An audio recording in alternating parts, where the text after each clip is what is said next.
I definitely should have done this a different way, but this is traditional J-Ball scuff, so here we go. So, yeah, we're getting Hellraiser, which I am very, very freaking stoked about. I cannot wait for this chapter. Not only because I've been wanting Pinhead for quite a long time. I've been wanting it for ages and ages, and they finally did it. This is probably the first killer I've been, wanting in the game that they've actually brought in. I suppose I did want Pyramid Head as well, but I was sort of set on that never happening, so I not really thought about it in a long time, and then all of a sudden I'm like, oh, by the way, Silent Hill. I was like, what? It took everyone by storm, that one, but anyway. So yeah, we're getting Pinhead, which is fucking awesome. So his perks, he has some actually reasonable perks. They're not terrible, they're not great, they're not meta shifting, but they're good, which is amazing. I like that. So first perk we've got here is called Deadlock. Let me embiggen. There you go, now you can read it. You induce mental suffering by crushing any hope of escape. After a generator is repaired, the entity blocks the generator with the most progress for... I'm just going to say the values at the tier 3, so it's not going to match up entirely, but yeah. Generated with the most progress for 30 seconds. You see its white aura during this time. Looks like a red herring for Five Nights at Freddy's. Oh man, the amount of hatred that some of those fans have that it wasn't Five Nights is insane. It's actually really childish and disgusting. But anyway, yeah, so this perk is actually pretty sweet. It's a passively used perk, and they are some of the best because you don't have to think about it, you don't have to do anything, it just happens. And they're some of the best perks you can get, I reckon. So what it does, so they wouldn't add a children's game. Oh man. See, I don't think it's a children's game. I think it's cringe. It's really cringy. But anyway, I want to discuss Hellraiser and then get straight into some games. So, yeah, this pack is really simple. Survivors complete a generator. Whichever generator has the most progress on it currently will then be blocked for 30 seconds. Super simple, and can actually be super handy. Like, you can potentially save a generator this way. You know exactly which one has the most progress, so you can beeline to it. There's probably going to be survivors there, at least one. You now know which generator to target with your Pop Goes the Weasel if you're using it. Yeah, you have to wait for the 30 seconds, but that's fine. The other thing is, it has potential to waste a survivor's time, because the survivor can either wait the 30 seconds for the thing to go, which means they're doing fuck all and just sitting there, or they're going to head off to another generator, which means you're going to be able to target that generator. You're going to have a higher chance of seeing that survivor because they're moving off to another generator. So it has potential to waste time or bring out survivors from the shadows. And I really like this perk. I think it's going to be very useful. So yeah, that's perk number 1. We're going off to number 2 coming up right about... Oh my god, this is such a scuffed way. I'm sorry I'm doing it this way. Here we go. So, here we've got his second perk. It's called Hex Plaything. I am in love with this perk. I cannot wait for the synergies that can be used with this. So, a hex that toys with the victim's suffering. The first time you hook a survivor, they become cursed, and Hex Plaything activates on a dull totem. The cursed survivor suffers from the Oblivious status effect until Hex Plaything is cleansed. Now here's the kicker. Hex Plaything's totem aura is revealed to the cursed survivor when within 24 meters of it. That drops right down to 16 meters. at tier 3.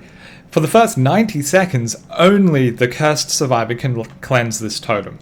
So they either have to find and cleanse the totem or remain oblivious for the remainder of the match. For those that don't know, oblivious means you cannot hear the killer's terror radius. You can still see the red stain, but you cannot hear their terror radius. Now, here's where I think there's some real juicy synergies here. Imagine, if you will, you're playing Blight. You have Hex Plaything, so you're making people oblivious, that's great. Now, you're also running Hex Thrill of the Hunt. Now, Thrill of the Hunt is a Hex perk that gives you a loud noise notification. It alerts you when someone starts working on a Hex totem, whether it be Thrill of the Hunt or whatever other hexes you're running. So, imagine you've got an oblivious survivor. They found their plaything totem. They start to cleanse it. You get a loud noise notification. You're Blight. You can move very quickly. You immediately beeline to that totem. They're oblivious. They have absolutely no idea you are on the way.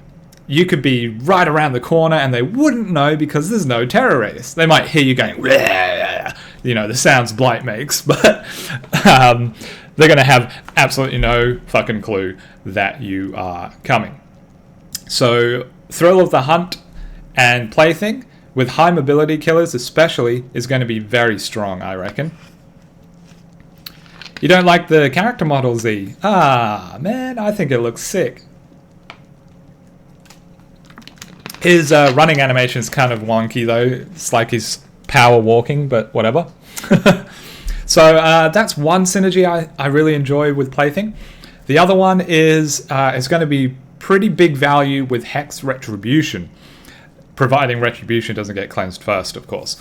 But you're going to be constantly popping up totems, right? Maximum of 4 because you're running another Hex. So every time someone cleanses their own totem, you're going to get to see everyone's auras for a period of time. It's going to be massive information for you, and it's very groovy. So with Retribution and Plaything, chef's kiss right there. But I'm most excited about Thrill of the Hunt and Plaything. The other synergy, which I am actually unsure if it's possible, I don't know if it works or not, we have to test it when it goes live, is Blindness and Plaything. So the way Blindness works in DBD is it doesn't affect killer objects. So jigsaw boxes, pyramid head cages, the lament configuration, it all shows up in a white aura, and blindness does not affect things with white auras because they're killer objects, right? They're things that you have to be able to see, otherwise you're fucked. So the thing about the totem auras is that they're red, and they're technically not killer power objects. So I'm wondering, if affected by blindness, will the survivor still be able to see the Hex Plaything totem? I'm under the impression that no, they will not. And so I'm hopeful that running Hex Plaything with Hex Third Seal is going to have some pretty fun synergy. I think it could be quite interesting, to be honest. Running Undying with Plaything, probably not the best idea because, I mean, you're not too worried about losing a totem because you just hook them again and they're going to get it again. Oh, wait, hang on. It says the first time you hook a survivor. So does that mean once they've cleansed their totem, you cannot do it again to that same survivor? Is that what I'm reading? Maybe Undying would be beneficial then. But who knows? There's a lot of experimenting to do. What do the iCame cubes do? I'll get to that in a minute. Oh man, I've been loving some of the memes coming from that, by the way. Right, onto his third perk. Let's go. Right. Scourge Hook, Gift of Pain. Now this is a particularly interesting one because it's got it's got the name Scourge Hook and then what the perk is called. This suggests that they may be introducing perks in the future with relation to hooks. So a new perk type. So we've got normal perks and then we've got hex perks, right? It seems we may now be getting ones called Scourge Hook perks, which is super interesting to me. So what this one does is, you are the bringer of sweet pain. At the start of a trial, up to 4 random hooks are changed into Scourge Hooks. You see the auras in white. When a survivor is unhooked from a Scourge Hook, they suffer from the hemorrhage and mangled status effect until fully healed. So that's basically Sloppy Butcher when you after hooking someone on there. Until fully healed, that's normal. The first time the survivor is healed, they suffer a up to 9% penalty to healing and repairing actions until injured again. So to me, this is essentially like Sloppy Butcher and Thanatophobia kind of mashed into one perk, with the requirement of actually getting them on a Scourge Hook. So it's actually reasonable. Like 9% isn't a lot, but any slowdown you can get on healing and repairing is great. So I actually really like this perk as well. But the other two, great. I'm very excited to use them. Scourge Hooks, I'm less excited to use, but it's still a good perk. So all in all, these perks are looking pretty fun. I'm very impressed. Now, on to the real nitty-gritty, the stuff you've all been waiting for. Bada-boom. His power. Alright, so his power is actually super cool. I am very excited to play this. It's the first power we've had in a long time that's actually very... it's imaginative. It shakes up the gameplay a lot. There's other things for survivors to do. Instead of just being an M1 simulator on generators, they're going to have things that they have to do or suffer the consequences. It's very interesting. So, let's get into it. Summons of Pain. An extra-dimensional gateway that leads to pleasure and pain so great it will tear your soul apart. I love that quote. It's the best one. Press the power button to create a gateway and release the power button to open it. So how that works is it's pretty much like the Nurse Blink. When you channel it, it'll create a little icon on the ground, and the longer you hold the power button, the further it will go. And when you release, you'll zip to that portal. Not literally, just your point of view will. You'll actually stay from where you cast it, but we'll get into that later. Kind of like Piggy? No, not really. So anyways, once open, tap the ability button to summon forth a possessed chain under your control. Direct the chain into a survivor to bind them. So this essentially just works like a controllable Deathslinger chain, really. You nurse out Blink, your gateway, and then you fire off a chain from there. If you hit a survivor, they become bound. A survivor bound to a chain is unable to sprint. So they are literally just walking speed. Their movement speed will decrease further as they're hit with a second and third chain. So once you've initially hit them with it, they're then bound and can't sprint, and 2 more chains will be like ping, ping, and hit them from other angles, really slowing them down to almost not moving at all. So it's quite useful for slowing down, but at the moment it's also very easy to break the chains. Survivors can break them just by holding M1. It will go ping, 1, 2, 3 over time. It's roughly 1 to 1.5 seconds to break all 3 chains. However, the real kicker is they instantly break if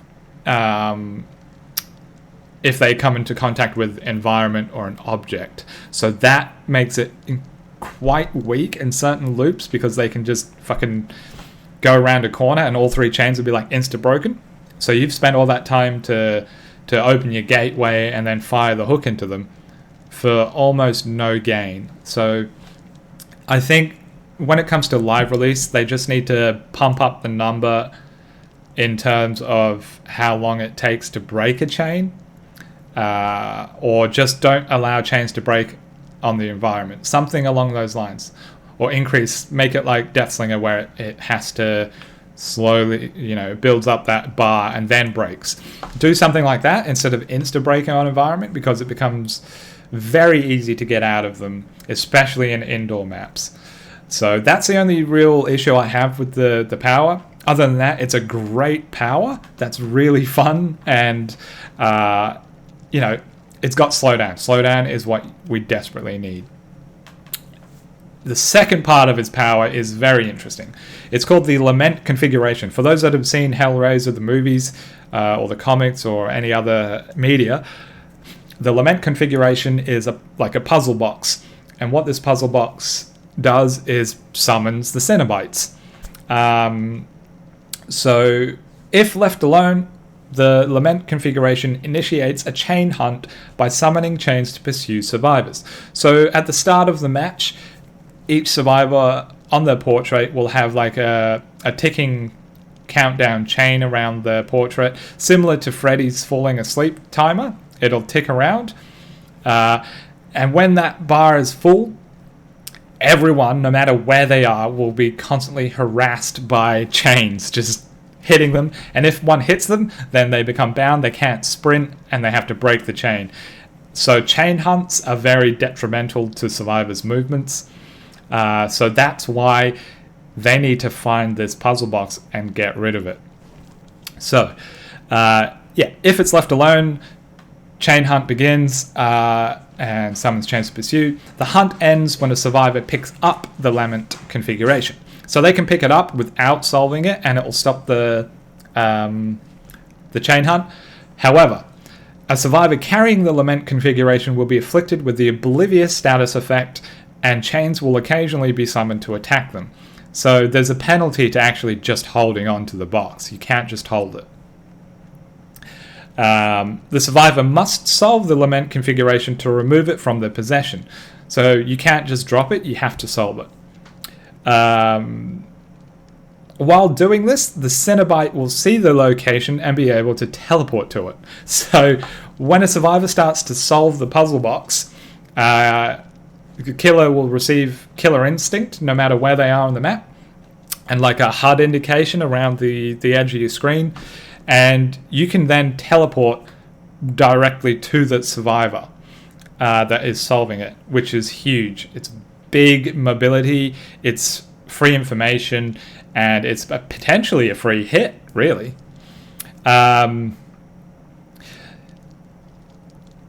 So you teleport straight to the survivor, and then you can start chasing and doing whatever. Chain hunt ends, but you're now in a chase, which is very, very useful.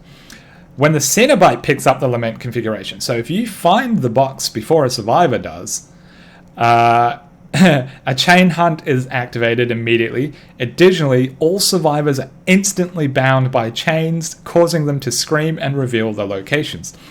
So survivors will always have the aura of the box on screen, so they can find it easily. They don't have to worry about finding it.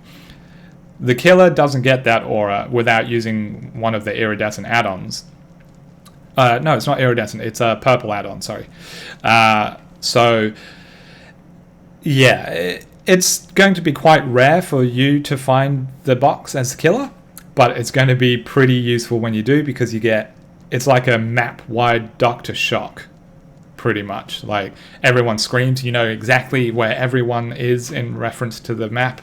You know everyone is not going to be able to run very far straight away because they're instantly bound by chains. So picking up the box yourself is very useful if you happen to find it. And it is quite hard to see because it's very small. Unless you're using I think it's a very rare add-on, a purple one, to show you the aura of it. That's pretty good. One of his iridescent add-ons actually removes the aura for survivors unless they're within 16 meters of the box. So that will be very useful for actually having a higher amount of chain hunts during the match, I believe, which will be good. So his power, super interesting, super involved. It gives survivors something else to do. It keeps things very busy. You've pretty much got a passive slowdown in the game. The Lament configuration is very good. It's pretty much a win-win situation for the killer. It either gets left alone and chain hunt happens and survivors are getting harassed by chains, or they pick it up, they solve it, you teleport, and you're in a chase instantly. So it's kind of a win-win situation with the Lament configuration, and I love that. The chain hook is a little hard to use, but still, with a bit of practice, I think he could be quite strong. As I said before, he doesn't really need much else. He just needs some numbers tweaked. So change how easy it is to break the chains, and I think that would be plenty sufficient.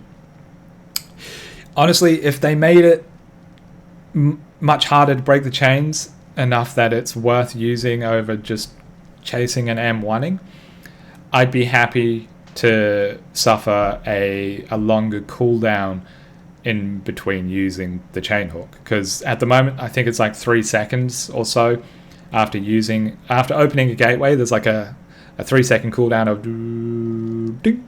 Now you can use the gateway again. So I'd be happy to cop a bigger cooldown between power usage if it meant a greater chance of them not breaking the chain so easily. So I think that'd be a happy balance. If they did that, honestly, perfect killer. Perfect. And that is my 2 cents. Right. I'm going to go ahead and just delete this now. Where the hell's delete?